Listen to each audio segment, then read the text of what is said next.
आज के लेक्चर में हम स्टेबिलिटी एनालिसिस करेंगे ऑयलर्स मेथड का।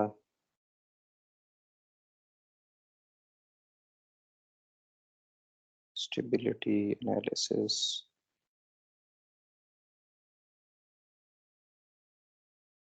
Of explicit Euler method.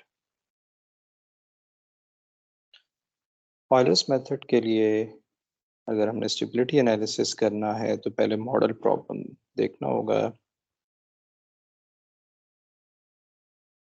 Model problem y dash is equal to lambda y। Model problem से क्या मुराद है? हम क्योंकि फर्स्ट ऑर्डर डिफरेंशियल इक्वेशन पे काम कर रहे हैं dy बाई dt, तो हमें पता है कि ये general ODE first order ODE ऐसे लिखी जाती है। कोई अगर हम पर्टिकुलर फंक्शन ले लें y प्लस t, तो यहाँ पर आप देख रहे हैं कि इसमें ये हमारे पास लैम्डा यहाँ पर 1 है। तो मॉडल प्रॉब्लम वो प्रॉब्लम होता है जो कि स्टेबिलिटी एनालिसिस के लिए यूज़ किया जाता है, और ये डिपेंडेंट वेरिएबल के साथ एक आइगन वैल्यू हम ले रहे होते हैं। जो इंडिपेंडेंट वेरिएबल हैं वो कंट्रीब्यूट नहीं करते हैं स्टेबिलिटी एनालिसिस में, तो ये मॉडल प्रॉब्लम कहलाता है। यानी कि ये हमारे पास फर्स्ट ऑर्डर डिफरेंशियल इक्वेशन को रिप्रेजेंट कर रहा है। अब हमने अगर मॉडल प्रॉब्लम ये ले लिया तो ऑयलर्स मेथड का हमें पता है, एक्सप्लिसिट ऑयलर मेथड ये होगा yn plus 1 yn plus h f of pn yn। ये एक्सप्लिसिट ऑयलर मेथड था। यहाँ हम देख रहे हैं कि y ऑफ t0 हमारे पास y नॉट है। हम इस मॉडल प्रॉब्लम को ऑयलर्स मेथड से सॉल्व करते हैं। ये आ जाएगा yn प्लस h, हमारे पास फंक्शन आ जाएगा लैम्डा yn, ये फंक्शन आ जाएगा, यानी कि राइट हैंड साइड पे ये फंक्शन हमारे पास होगा। इसको हम लिख सकते हैं yn plus lambda h yn हम कॉमन ले लेंगे 1 plus lambda h yn plus 1। तो यहाँ पर आप देख रहे हैं कि जो न्यू वैल्यू है हमारे पास yn प्लस 1 नेक्स्ट वैल्यू है, यानी कि वो वैल्यू है जो हमारे पास अननोन थी जिसको हमने फाइंड किया है। और अगर आप yn को देखें, yn हमारे पास प्रीवियस वैल्यू है, पास्ट वैल्यू आप कह सकते हैं इसको, पास्ट वैल्यू है।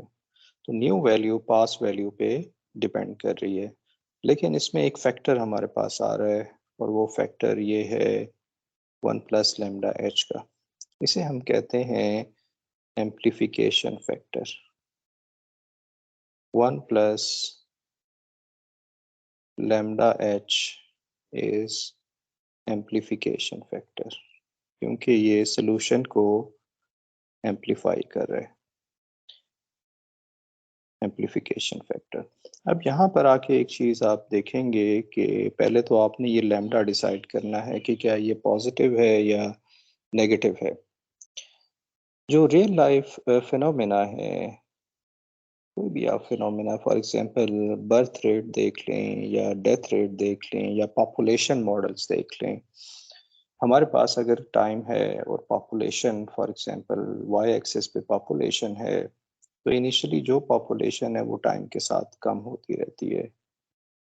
कुछ एक्सेप्शंस भी होती हैं जिसमें पॉपुलेशन बढ़ भी सकती है, लेकिन वो कुछ टाइम के लिए बढ़ सकती है, क्योंकि रिसोर्सेज इतने होंगे नहीं कि आप तमाम लोगों को वहाँ पर फीड कर सके। तमाम पॉपुलेशन के जो पॉपुलेशन में लोग हैं उनको आप फीड कर सके।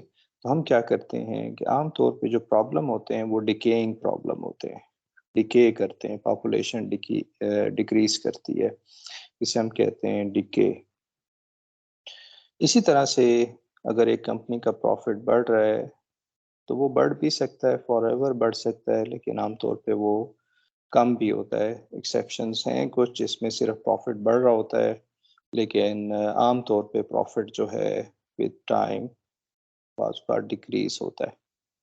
कोई ऐसी सिचुएशन आ जाती है कि वो डिक्रीज कर रहा होता है। तो इसका मतलब ये है कि अगर इसका एग्जैक्ट सोल्यूशन आप निकालें तो एग्जैक्ट सोल्यूशन आपको पता है कि वो होगा e raise to power lambda t. आप इसे इंटीग्रेट करें तो आंसर आ जाएगा। यहाँ पर एक कांस्टेंट ऑफ इंटीग्रेशन आ रहा होगा, हम एज्यूम करते हैं कि वो हमारे पास 1 है। तो इसका मतलब ये होगा कि लैम्डा हमारे पास अगर ग्रेटर देन 0 होगा तो सोल्यूशन क्या कह रहा है, सोल्यूशन कह रहा है कि आपका ये सोल्यूशन एक्सप्लोड कर जाएगा, बड़ी इंक्रीज करता रहेगा। अगर लैम्डा लेस देन 0 है तो सोल्यूशन डिके करेगा। वाई अगर प्रॉफिट है तो प्रॉफिट डिके करेगा, पॉपुलेशन है तो डिके करेगी, और इसी तरह से और भी सिचुएशंस हैं जहाँ पर हमारे पास चीज़ें डिके करती हैं, सोल्यूशन डिके करता है। तो हमारे पास यहाँ पर लैम्डा को हमने वैल्यू देनी है, वो ये है कि ये lambda should be less than 0 ताकि डिकेइंग प्रॉब्लम की तरफ हम जा सकें। तो हम बात कर रहे थे यहाँ पर 1 प्लस लैम्डा एच की। अगर आप देखें जो न्यू वैल्यू है प्रीवियस वैल्यू पे डिपेंड कर रही है, और न्यू वैल्यू हमें पता है कि वो कम आनी चाहिए। पहले फॉर एग्जांपल टी एन यहाँ पर है, वाई एन, फिर next value T N plus 1 वो यहाँ पर होगा वाई एन प्लस 1। यानी कि आप हमारे केस में ये पी एन हो जाएगा, पी एन प्लस 1। इसे डिके करना चाहिए। ये डिके कब हो सकता है, जब ये एम्प्लीफिकेशन फैक्टर लेस देन 1 होगा। तो हम इसका magnitude 1 plus lambda H magnitude should be less than और इक्वल टू 1।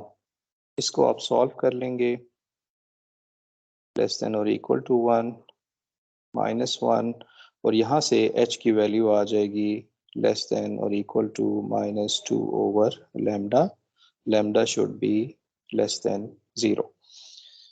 ठीक है, यहाँ से एक इनइक्वालिटी आपकी बनेगी, h should be greater than और इक्वल टू 0 या लेस देन 0। इस तरह से एक इनइक्वालिटी आपकी बन जाएगी।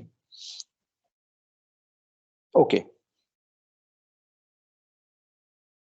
तो हमारे पास ये कंडीशन है कि h जो है ये -2 बाय लैम्डा होना चाहिए। ये स्टेप साइज पे कंडीशन होनी चाहिए। तो एक्सप्लिसिट ऑयलर मेथड के लिए ये हमारे पास कंडीशन होती है। स्टेप साइज हमने इससे ज़्यादा नहीं रखना है। मिसाल के तौर पे अगर आप एग्जांपल देखें, अगर हमें कहा जाए कि ये प्रॉब्लम सॉल्व करें 100 y के साथ फॉर एग्जांपल पहले, और बाय ऑयलर्स मेथड सॉल्व करें, तो इसको जब आप सॉल्व करेंगे तो पहले स्टेप साइज आप देख लें। यहाँ पर होगा लैम्डा हमारे पास होगा ये 100 है तो हमने लेस देन 0 रखना है, लैम्डा लेस देन 0 रखना है, तो लैम्डा आ जाएगा -100, माइनस से मल्टीप्लाई कर देना है। तो हमारे पास आ जाएगा h is less than -2 over -100 0.02। यानी कि इस केस में अगर ऑयलर्स मेथड आप अप्लाई करेंगे तो स्टेप साइज आपको 0.02 रखना होगा। ये एग्जांपल 1 है। अगर आप एग्जांपल 2 देखें,